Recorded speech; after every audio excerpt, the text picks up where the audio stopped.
Hello and welcome to the Royal United Services Institute from London and to another discussion, another webinar, looking at the legacy of the 2008 Russia-Georgia war on the Black Sea region as a whole. It's almost 12 years to the day when the Russian forces invaded Georgian territory, ultimately resulting in an occupation of up to a third of the country's sovereign land. The war stopped a week later in a ceasefire, which was meant to lead to a political settlement and a resumption of Georgia's sovereignty over its territory. Matters, of course, did not turn up to be that way. Today, we're looking not merely at that tragedy 12 years ago, but also at the implications of that war on the security of Europe in general and of the Black Sea area in particular. We have ahead of us a very good team of speakers, and we have an hour for the discussion.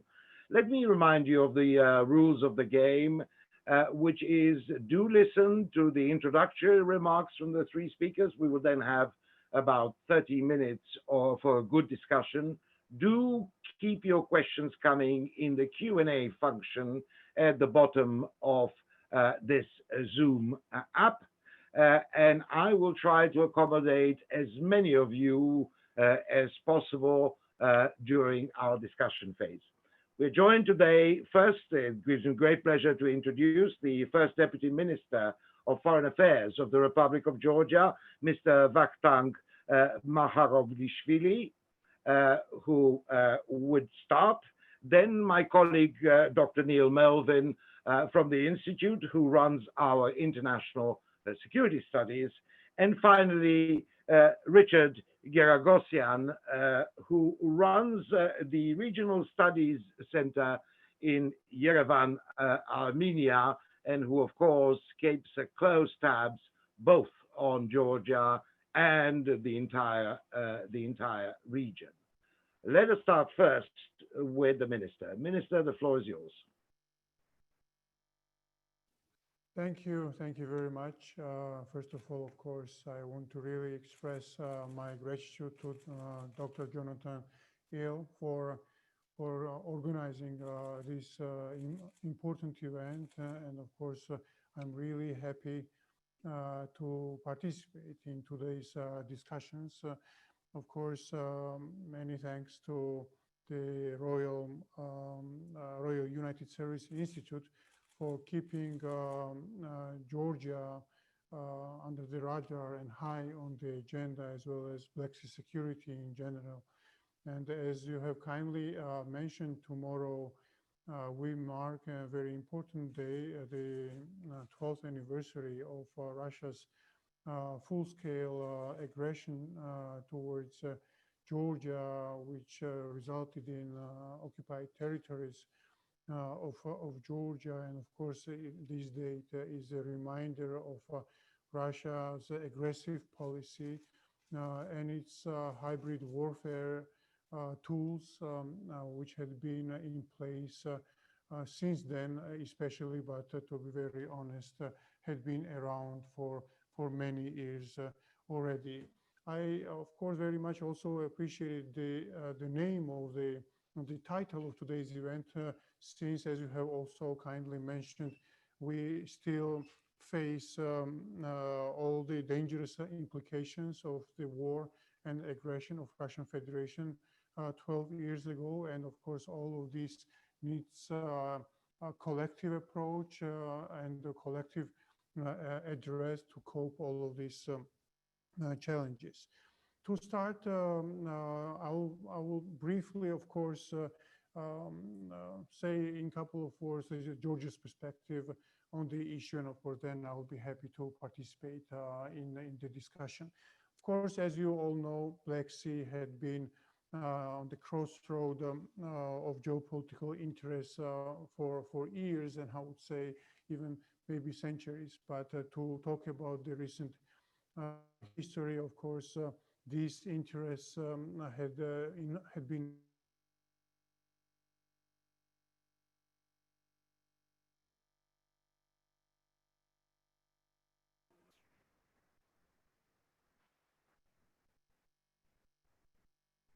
Minister, I think that there is a problem with the sound.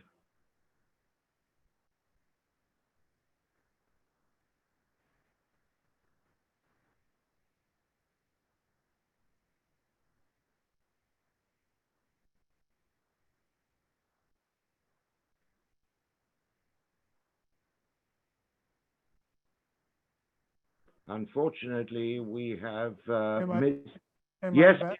Yeah. you are back to the point. I wonder if you could start from the point where you said that your region has been at the intersection of security interests for many years, if not centuries.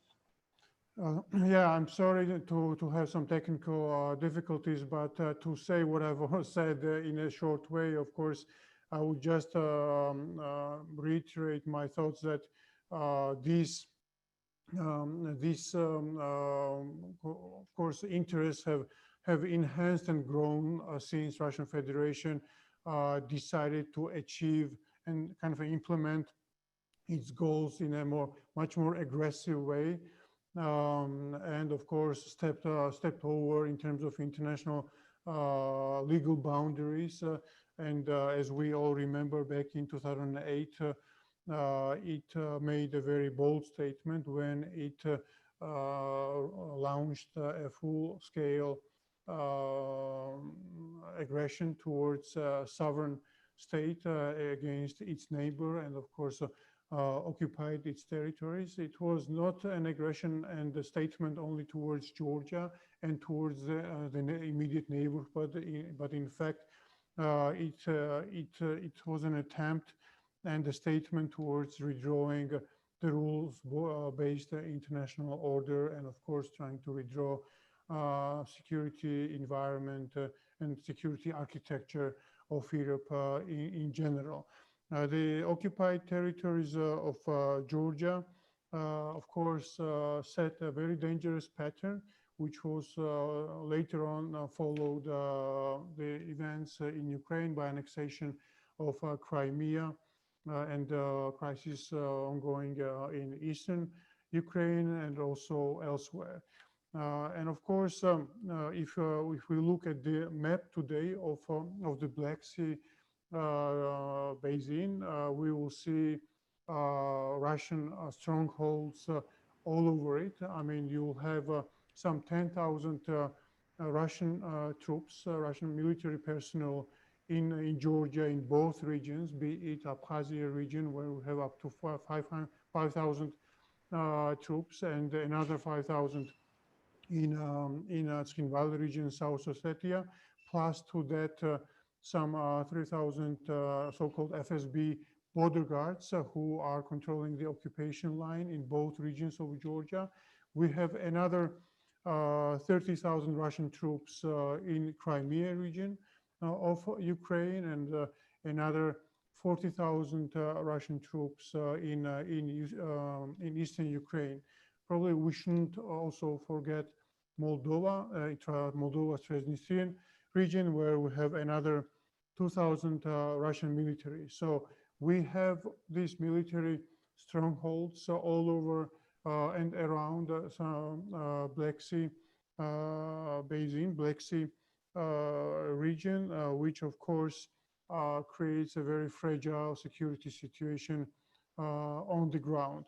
In addition to this hard power, of course, we shouldn't be forgetting the hybrid warfare tools, which Russia had been very intensely and very actively exploiting, not only in the Black Sea region, but as a matter of fact, in a wider region in Europe and elsewhere. And of course, Georgia had been one of the playgrounds of Russia when it comes to hybrid warfare. And I'm not going to go into the recent history since regaining of independence, but I will just recall a very recent hybrid warfare instrument implemented in Georgia. Just back in October last year, we had a very large-scale cyber attack in Georgia, and with the investigation which was conducted by Georgian relevant agencies and with the great assistance of UK relevant agencies and other partners, the investigation concluded that it was directed and conducted by a Russian military intelligence agency, so-called group. I mean, there have been a variety of other hybrid warfare tools, of course, implemented in Georgia, and of course, I'll be happy to talk about it later on in our discussions. But of course, the propaganda and anti-Western disinformation had been one of the major tools which had been in place on the ground.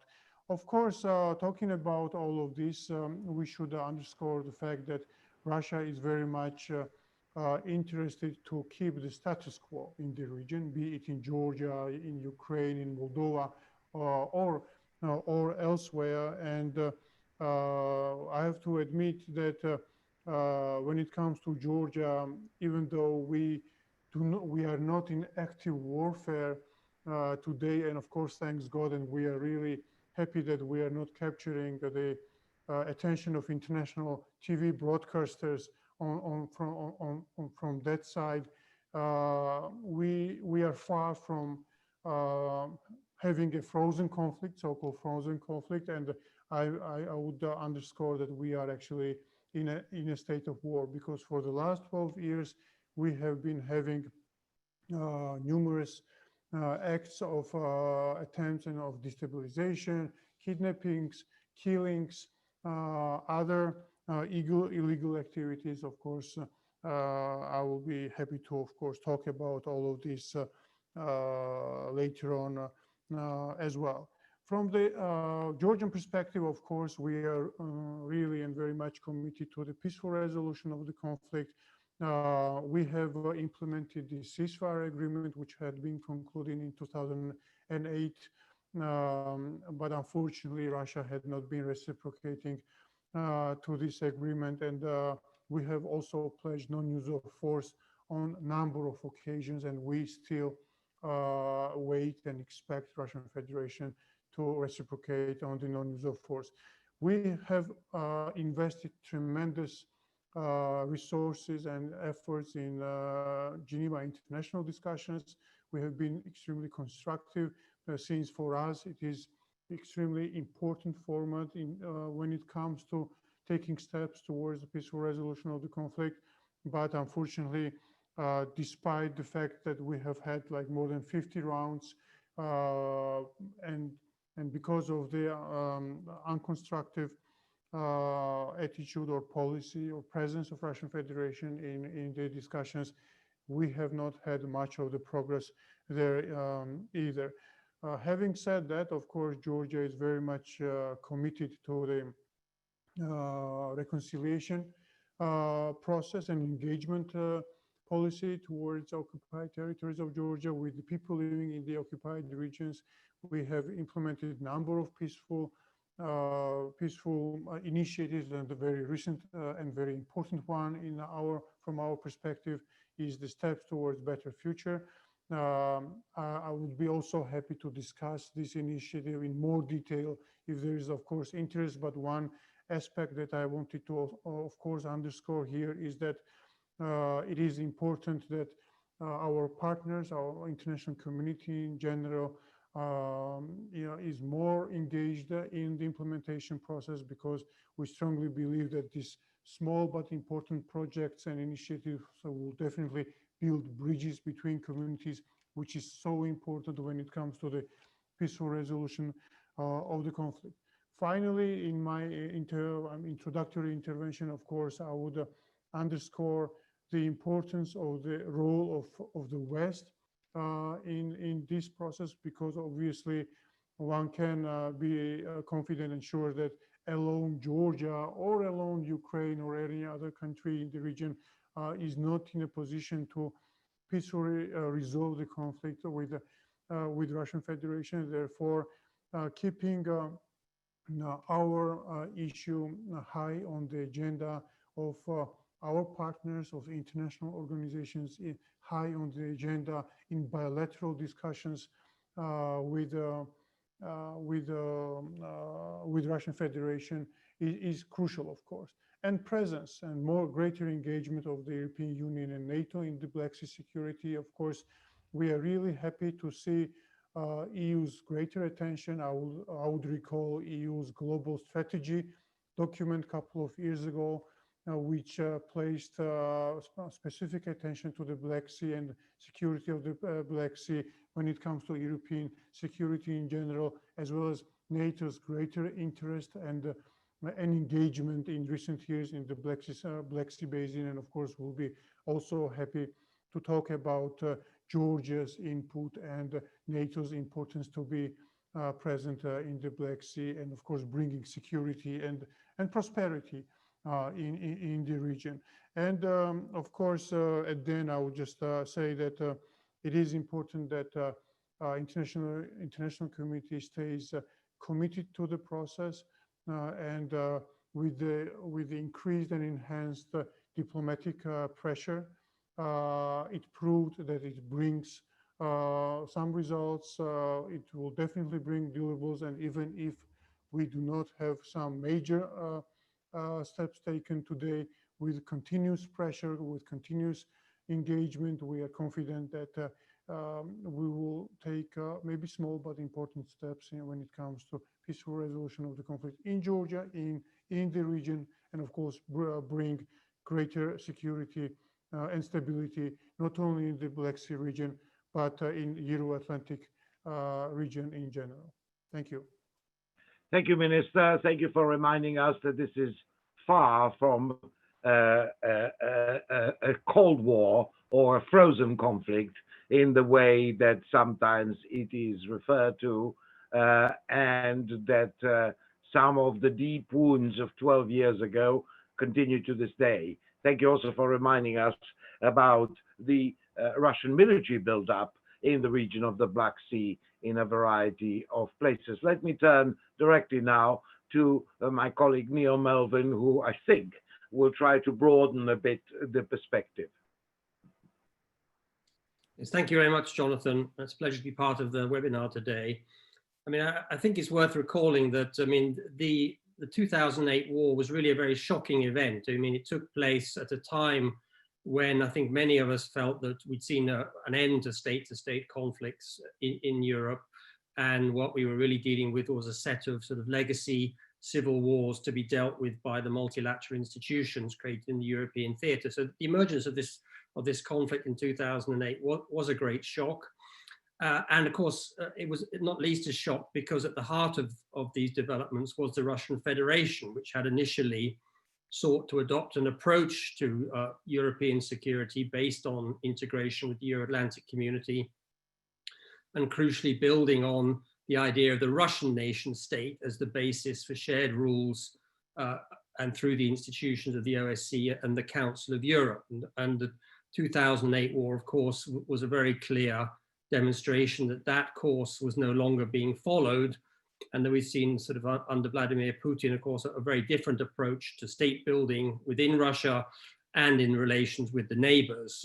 So the 2008 war, I think, was fundamentally a breakout from the regional nature of the post-Soviet conflicts, in which conflicts in the region, and particularly in the Black Sea region, ceased to be about the issue of post-Soviet regional settlement and became an issue about confrontation with the West layered on top of that. Now, of course, since the 2008 war with Georgia, we've seen a dramatic sort of evolution of security across the Black Sea region with the annexation of Crimea, 2014, and further steps by Russia, in which Russia appears to be trying to create a Black Sea almost as a closed security and political space.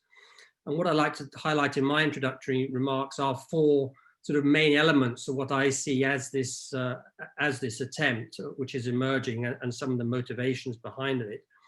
The first one is a substantial militarization of the region, which the minister has already highlighted.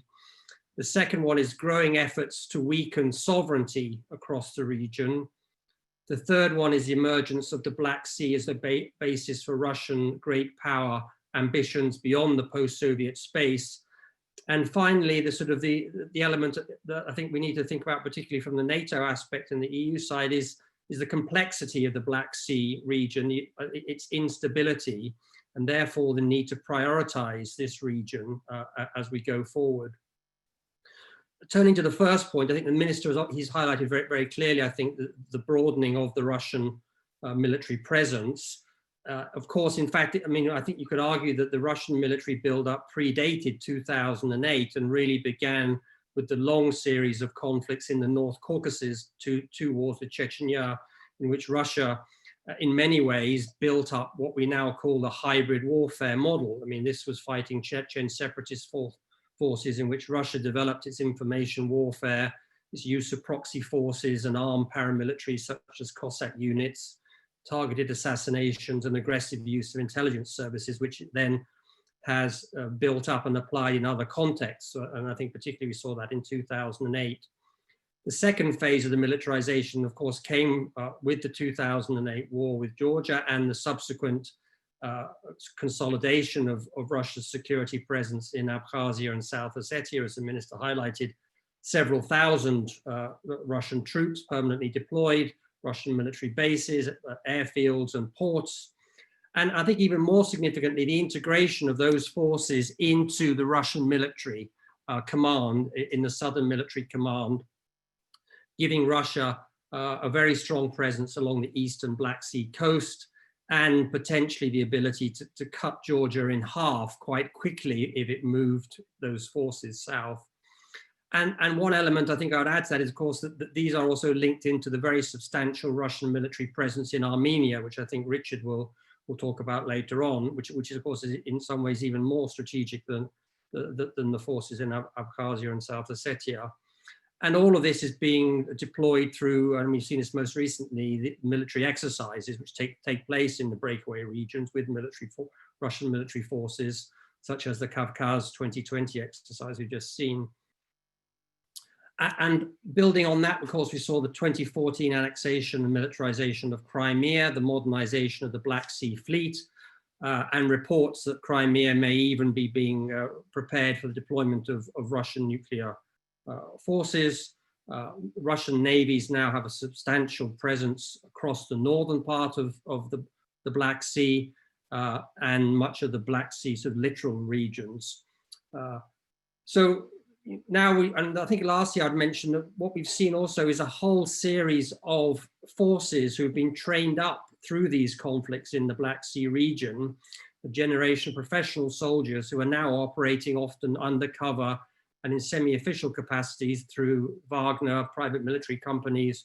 So the Black Sea sort of forces are becoming now deployed in wider context, such as Syria, Libya, and some African countries.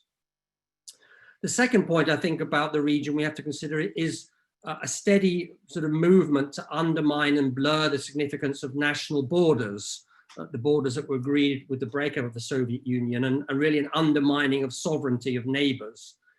The first variant of that, of course, has been Russian support for Abkhazia and South Ossetia, the breakaway regions. After 2008, of course, Russia recognized those two, almost Russia alone has recognized those two as independent states.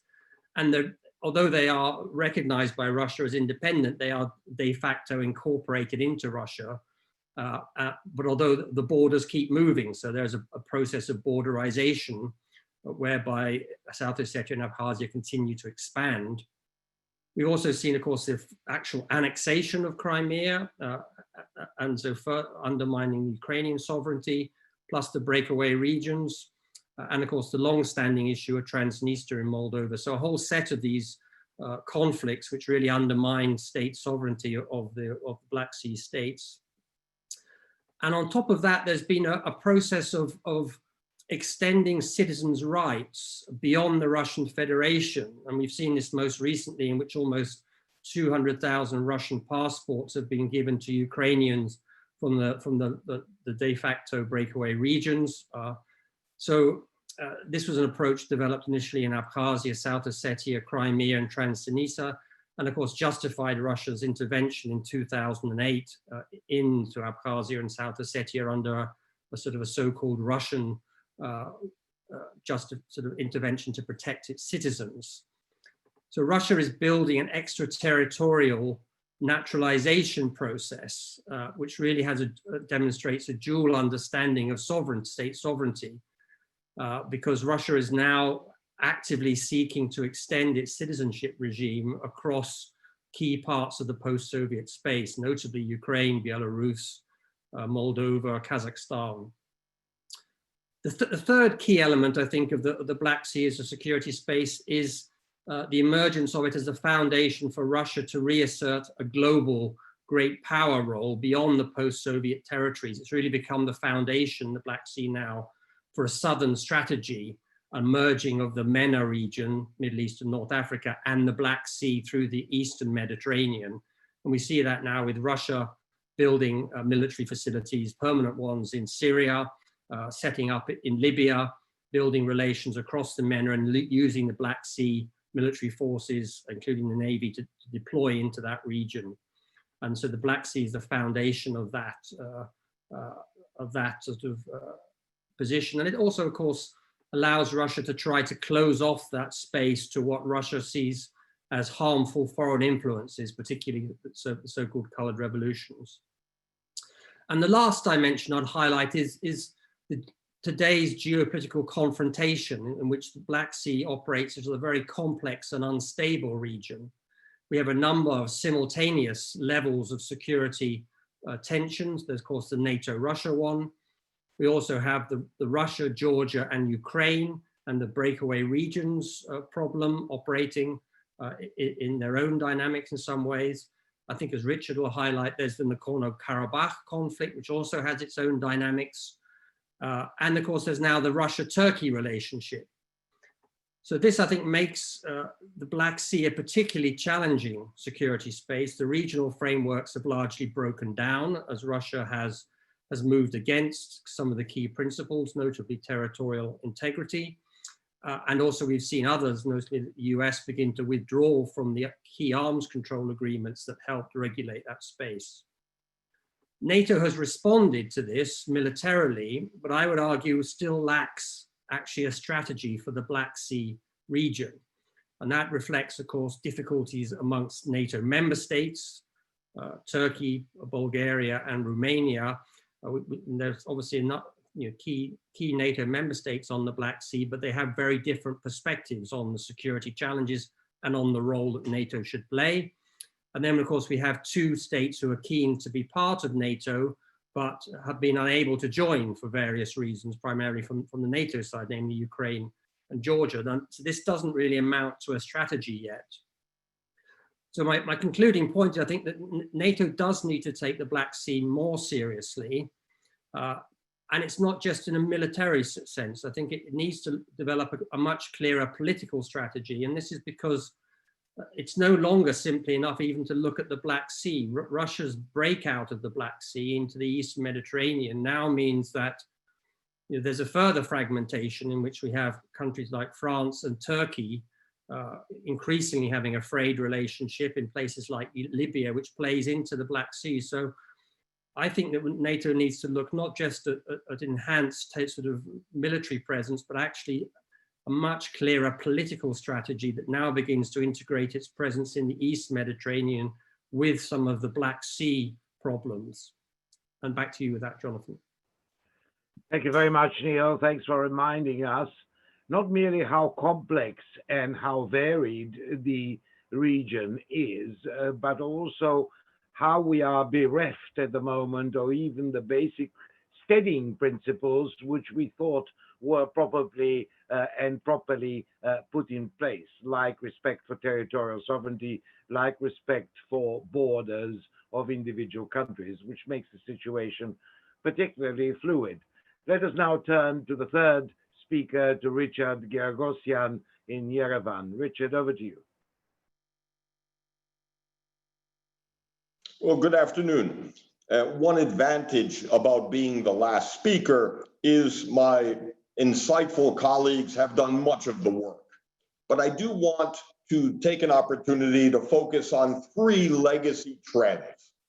After 12 years in the aftermath and the implications from the Russian invasion of Georgia, if we look at each of these 3 legacy trends, first, a legacy of resolve.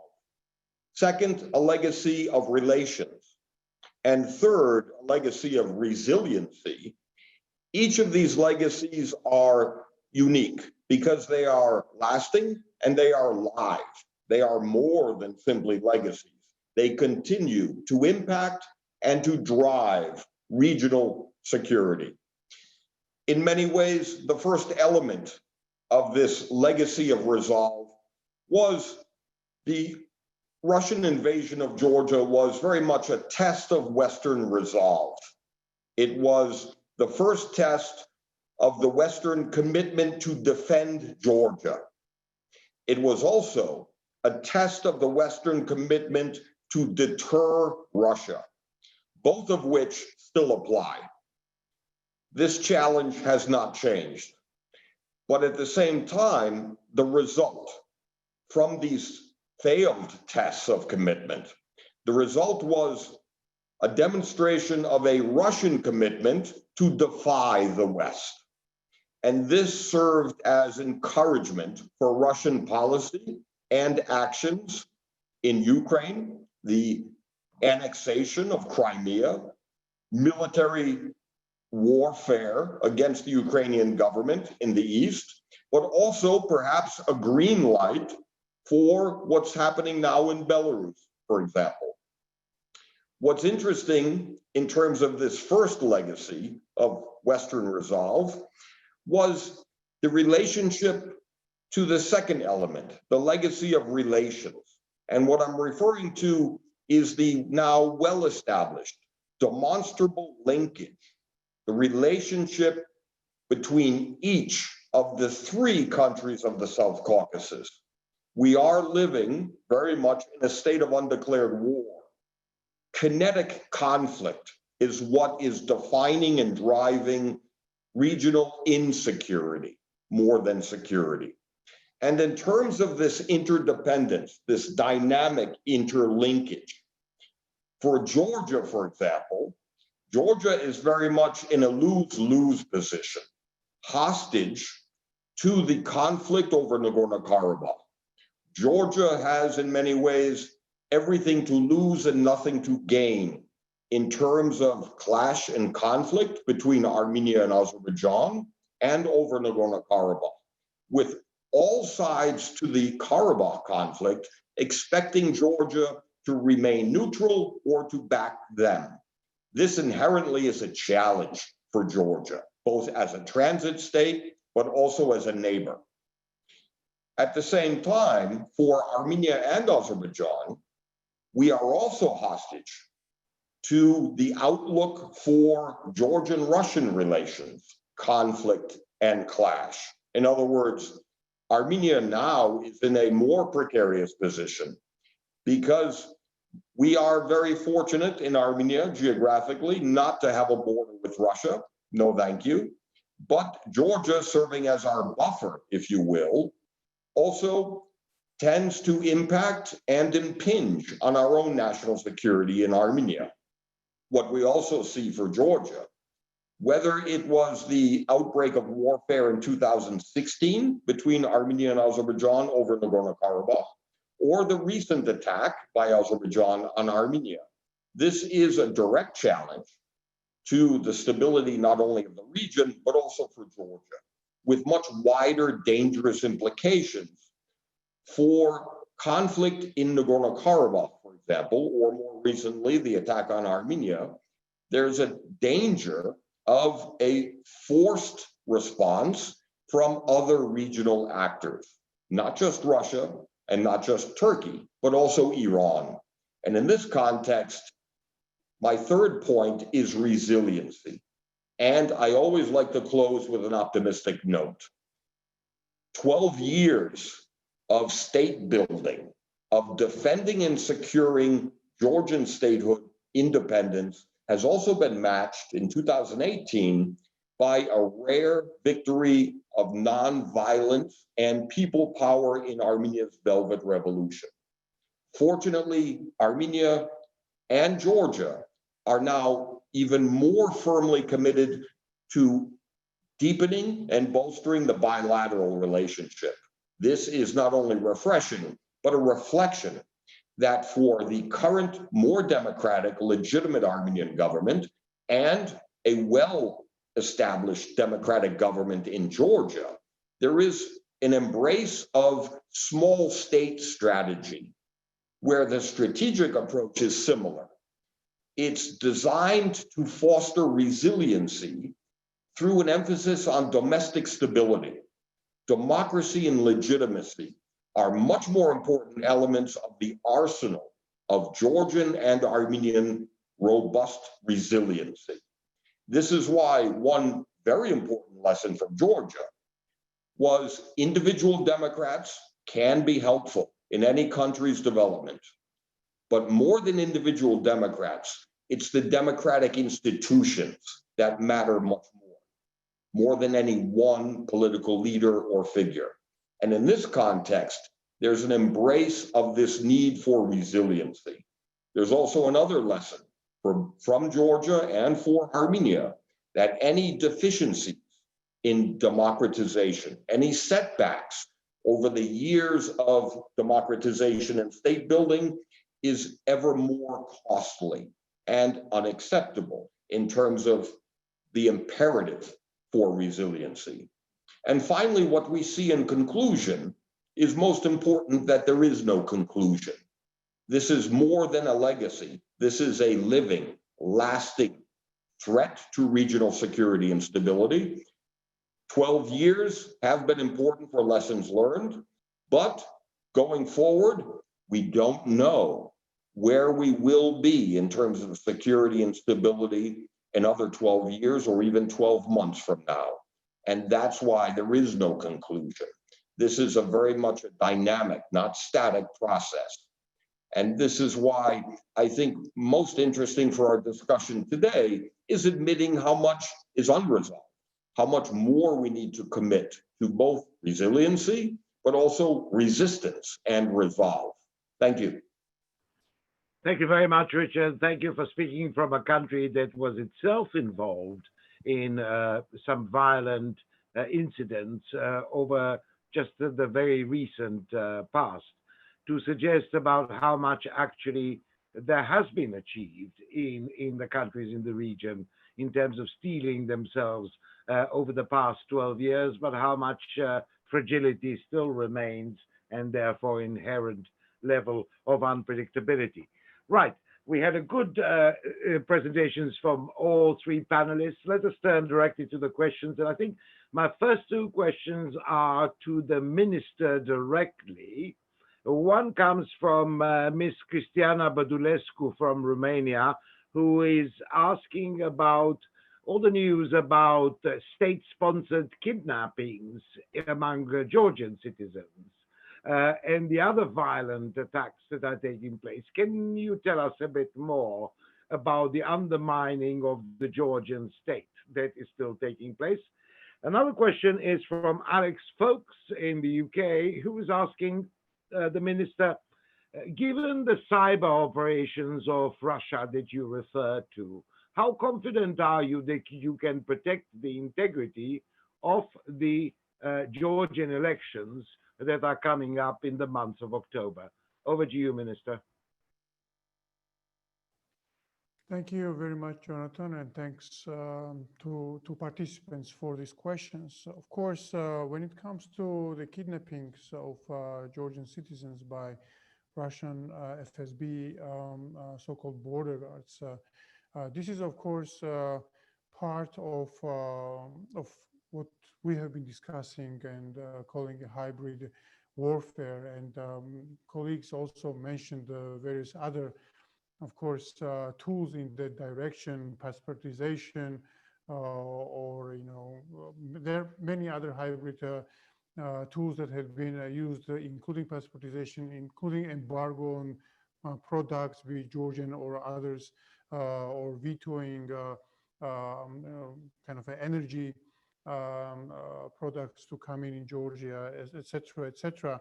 But but of course, borderization was also mentioned, which is, to be very honest, also part of this hybrid warfare.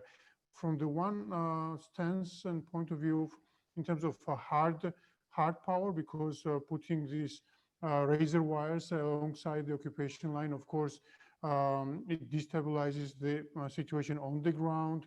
It forces forced displacement of the people living on the ground, but also it is also a part of soft power, because it discredits the government, the authorities of Georgia, not being in a position to do anything about it, because we are, of course, committed to the peaceful resolution of the conflict and not to engage in direct confrontation with Russian Federation. Kidnappings is, of course, part of this hybrid warfare tool. And to be very honest, unfortunately, kidnappings had been taking place throughout months and years, alongside the occupation line of ordinary people. And later on, there have been some requests for ransoms or other kind of talks and discussions, also with the engagement of EU monitoring mission on the ground, to make sure that these people are released and ordinary people get into their ordinary life. This probably, as I already mentioned, has number of purposes. One is to discredit the government. Another one to maybe kind of bring insecurity to not only to the whole Georgia, but especially to the people living alongside the occupation line, and kind of just leave their households and go elsewhere, but also to discredit and undermine the work which is done by international community, and this in this particular case by EU monitoring mission, which serves as a deterrent to all the provocations that come from the other side of the occupation line. On this question, I really want to underscore the element which had been taking place during the pandemic, during the COVID-19, because while the whole and entire world had been dedicated and committed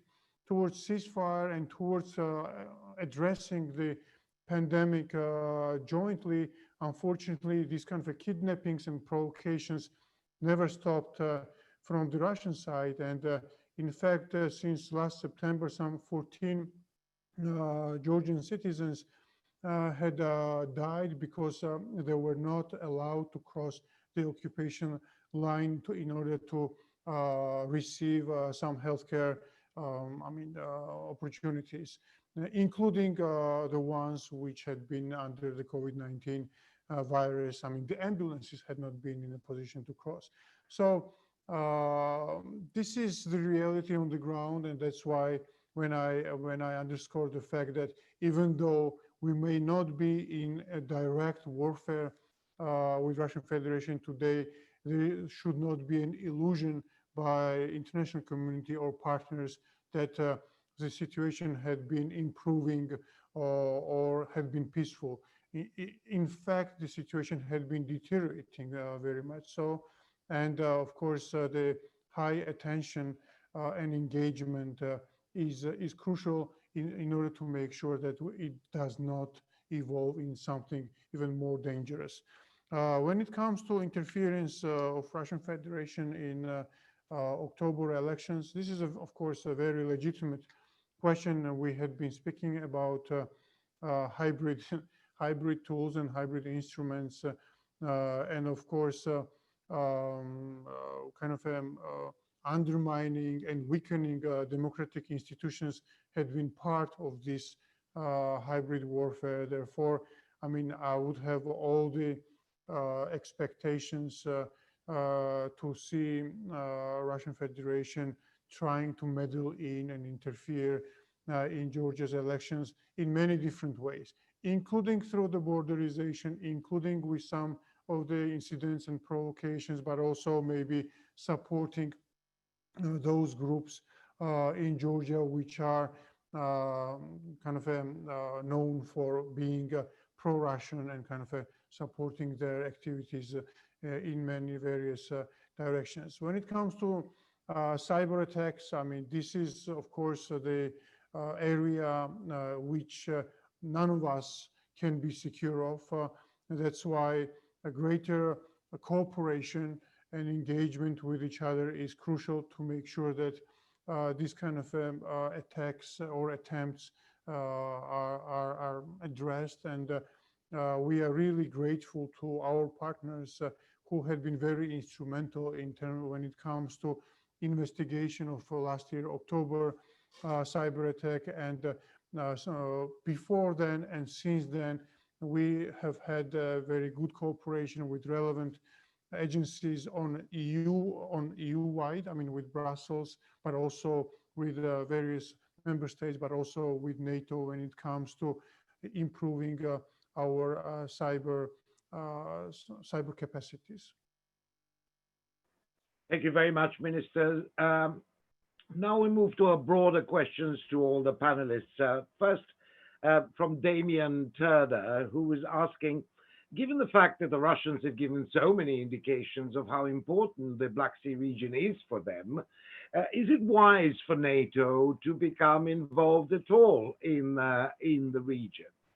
Tied to that, we've got a question from Mike Maiden, one of the members of the governing board here at the Institute, who is asking whether the current situation is made worse by the Trump administration's disinterest in the region, and therefore, by implication, whether matters will change should Trump lose the next elections in November this year.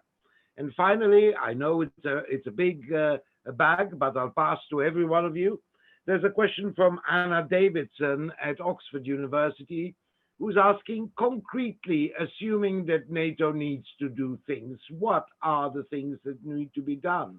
How do we overcome things like the Montreux Convention, for instance, from the 1930s, which makes it very difficult for NATO to get a consensus from countries as diverse as Turkey on the one side and, let us say, Romania on the other side of the Black Sea, as Neil, my colleague, pointed out in his presentation. Neil, would you like to start?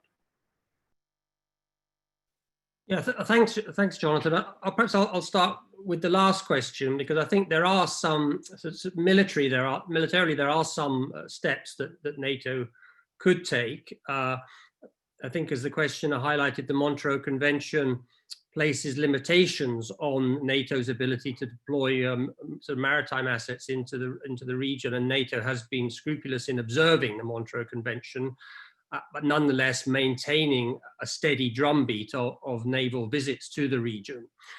So I think it's used that as effectively as it can. I mean, I think one area that would help would be a firmer sort of deployment of maritime aircraft to the region. We've seen that sometimes, but I mean, I think a stronger presence from NATO of maritime security aircraft to the region would help. Secondly, I think there's potential for strengthening the air policing operations. We've had a very similar model operating in the Baltic region for some years now. There's been a partial deployment, I think, to the Black Sea countries, but notably by the UK, actually, Italy and others. But that could be made a more permanent and substantial presence. NATO could, I think, help to build up some of the NATO member states' maritime capacities in the region, Romania and Bulgaria navies. I think there would be potential there, which would then, of course, circumvent the Montreux Convention. And lastly, I think that there is scope for a stronger investment in integrated air defense across the region amongst the NATO member states there, which again is a bit of a weak area. But I think, I mean, my second point is really, I think, turning to the question of Trump. And And that is, in fact, even under President Trump, despite some of the kerfuffle around the sort of the troop redeployments from Germany and the questions about US sort of security commitment to Europe, we have seen actually a lot of momentum, perhaps carrying over from the Obama administration, continued by the Pentagon to build up American military forces in Europe. And there has been an increase, of course, of NATO spending by some European countries. So on the military side, I think it doesn't look quite so bad. What I think the damage has been done is, as I said in my comments here, is that without the US leadership, we've really seen a fraying of political leadership at a time when there are various pressures. And of course, Russia has been leading, but it's not just Russia. I said there is this intersection of the Middle East and the post-Soviet security spaces with the conflicts in the Middle East, which has also pulled Turkey in different directions, as well as its domestic politics. And that, I think, is really where we need now US leadership to try and chart a new way forward for the alliance, because the EU hasn't been able to step up to that challenge. And of course, Russia has detected this opportunity and now, as I said, has begun to build out from the Black Sea to fray even alliance solidarity along the Mediterranean coast. Back to you, Jonathan. Thank you, Neil. Richard. Yeah, let me jump in with several points. First, I see Black Sea security much more about the necessity or the need to localize the littoral security concept rather than the traditional reliance on faraway powers, more remote commitment, and to build up littoral capacity. And what I'm referring to, there are niche capabilities where NATO can play more of a role.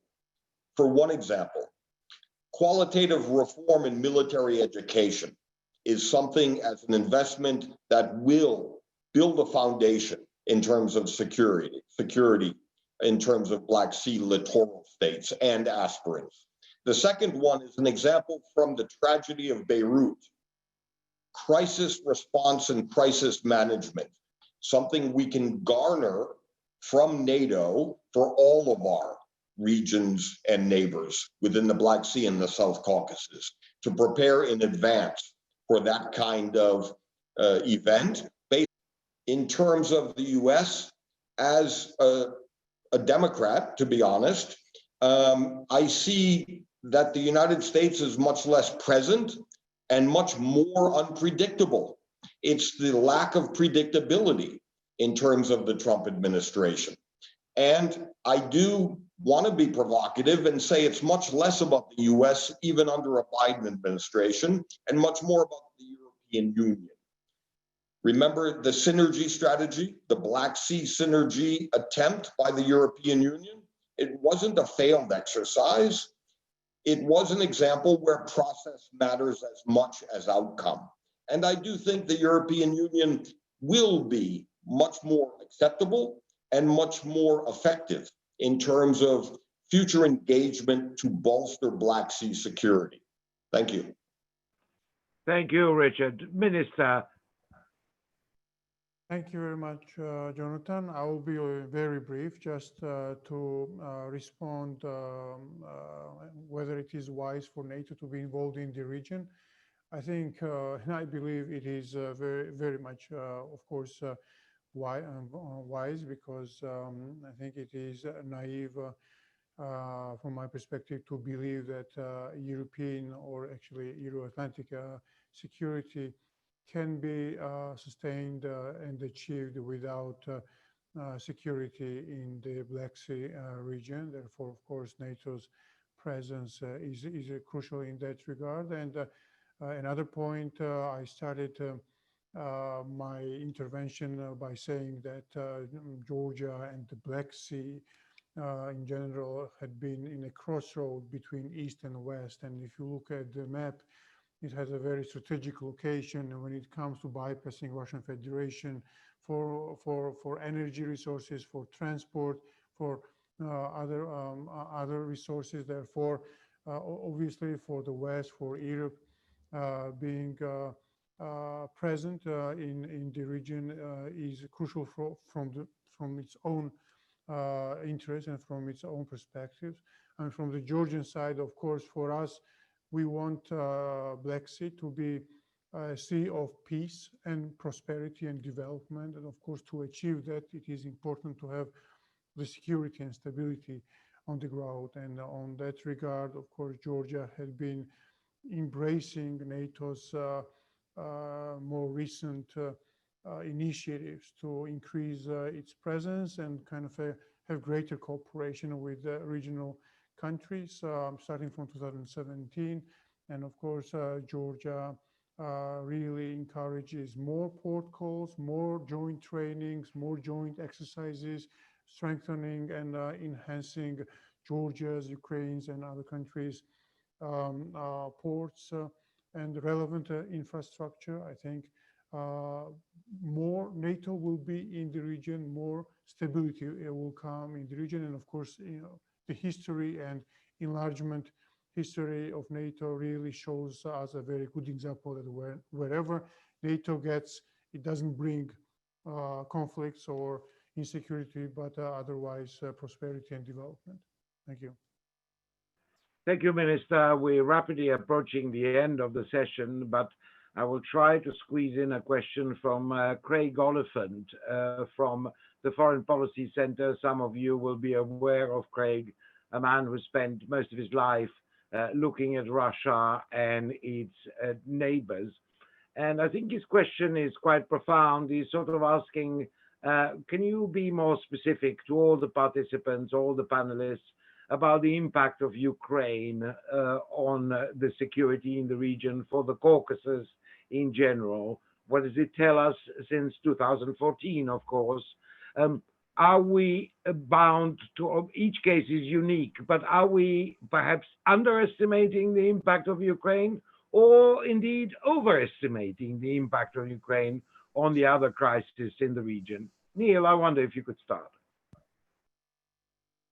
Yeah, thanks, Jonathan. I mean, I think from a purely military point of view, Russia's actions, particularly regarding Crimea, have been fundamental to changing the balance, military balance in the Black Sea. I mean, the Crimean Peninsula is like a gigantic aircraft carrier.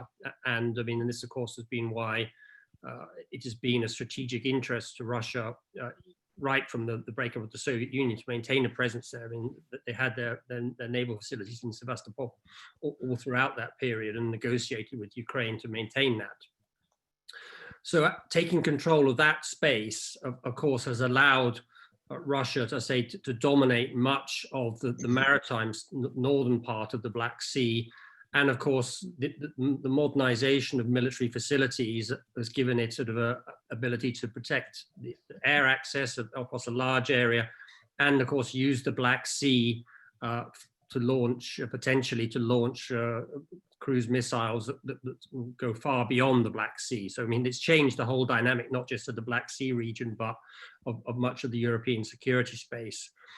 Politically as well, I think, I mean, the fact that Russia not only repeated to some degree what happened in 2008 with Georgia, but actually formally annexed territory in Crimea. I mean, this was crossing a red line, which I think many people did not expect. And also the rhetoric that surrounded that when President Putin made his famous state address following it, and he spoke about the reclaiming of sort of ethnically Russian lands in a way. I mean, this was a very different message that I think has drawn a line in the sand for both sides now.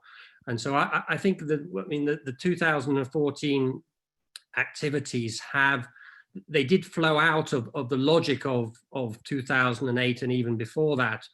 But it was an upscaling, and I think it showed a different level of confrontation and a confidence in Russia that they were ready to actually stop European and NATO enlargement into countries which actually perhaps were rather supportive of that. Thank you so much. Richard. Let me jump in. The question is from Craig Oliphant. Craig is an old friend. For that reason, I'll be very honest. In terms of the impact on the countries of the South Caucasus, the situation in Ukraine is horrible because it's forcing us to choose sides. It's forcing many countries, but especially in the Caucasus, to be pressured to vote with Russia on Ukraine or against. In other words, we're keeping our heads down in Armenia and in Georgia. This is exposing us to the bigger pressure and problem. Having said that, what Ukraine demonstrates is Russia's capability. It's very good now at burning bridges. It may have temporarily gained Crimea, but it lost Ukraine forever. This is a sign of weakness, dangerous overextension. Crimea aside, if we look at Eastern Ukraine and the Donbass, militarily, they're not doing so well. Performance is not quite as robust as Moscow wants or expects, meaning that the other implication for the South Caucasus is looking at Ukraine and what it demonstrates of Russian hard power. It makes Armenia and Azerbaijan and Georgia even more united against the possibility for Russian peacekeepers coming to Nagorno-Karabakh. Because most importantly, there is no Russian military presence in Nagorno-Karabakh. Let's keep it that way. And it is one element of agreement, but also one observation from Ukraine. Thank you, Richard. Minister. Thank you, Jonathan. Just to add in 2 words, because I basically very much agree to what Dr. Melvin said, because I mean, I also mentioned in my intervention that the invasions and annexations coming from the Russian Federation had really changed the security environment in the Black Sea, and of course changed the military balance in the region. Therefore, of course, it is the Ukrainian element has been a significant importance in that direction, because that has really consolidated Russia's dominance in the Black Sea region, in the Black Sea basin. Therefore, it is crucial and vital to have greater presence of NATO and other partners in the Black Sea region in the future. When it comes to impact on Caucasus, I'll look into it. It had been looked in a different angle. I would actually look into it in a different prism as well, because of course Ukraine's crisis that has been ongoing in Ukraine have been having a very huge importance for us as well. And of course, we are extremely supportive to Ukraine's territorial integrity and sovereignty. At the same time, of course, I should underscore that we cannot compete with other crises. I mean, including, of course, crisis in Ukraine. And it is important that while Europe, United States, other partners talk and deal with the Ukraine, it is not to forget about Georgia or other conflicts which are in our region, because in fact they complement each other. In many ways, we are in the same boat. In many ways, the crisis in Ukraine underscored that before that, the war with Georgia had not been a problem between 2 neighbors, but in fact, it had been a pattern, a policy of Russian Federation towards its neighbors. And it also underscored that this kind of situation and status quo is only in the interest of Russia. Therefore, it is important that while we discuss one conflict, it is important to remember about others as well. So this is what I wanted to add on this part. Thank you. Thank you so much. And unfortunately, we ran out of time. There was a number of other questions from participants for which I must apologize.